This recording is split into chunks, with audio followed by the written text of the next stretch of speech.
કૃષ્ણ રે. સામાન્ય રીતે એક એવી માન્યતા છે કે કોઈ પણ વસ્તુના પોતાના ગુણધર્મો જેવા કે સ્વાદ, ગંધ, રૂપ, સ્પર્શ તેને કારણે આપણને તેના તરફ આકર્ષણ થાય છે અને પછી તે વસ્તુ મેળવવા માટે અથવા ઉપભોગ કરવા માટે ઈચ્છા થાય છે.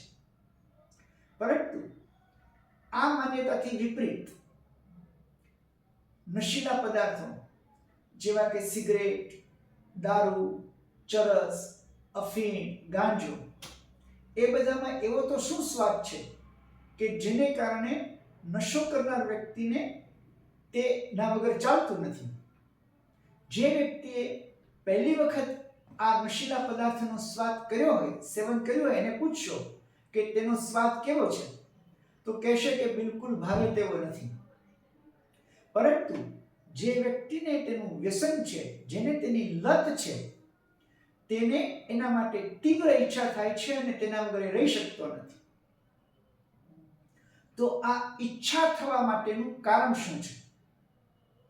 કારણ છે આસક્તિ. અને આસક્તિ થવા માટેનું કારણ શું છે?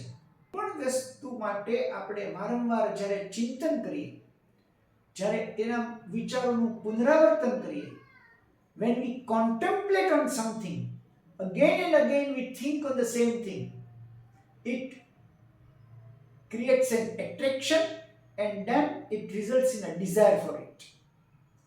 ભગવાન ભગવદ ગીતાના બીજા અધ્યાયના 62મા શ્લોકમાં કહે છે,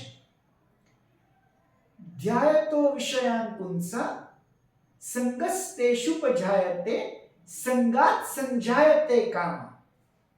વારંવાર ચિંતન કરવાથી, વિચાર કરવાથી આપણને વસ્તુ માટે આકર્ષણ થાય છે અને એમાંથી આપણને ઈચ્છા ઉત્પન્ન થાય છે.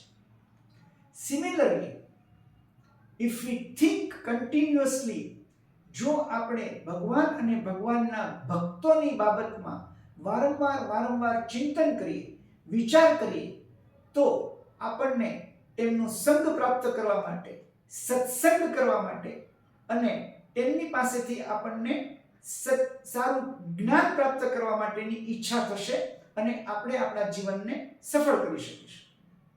હરે કૃષ્ણ.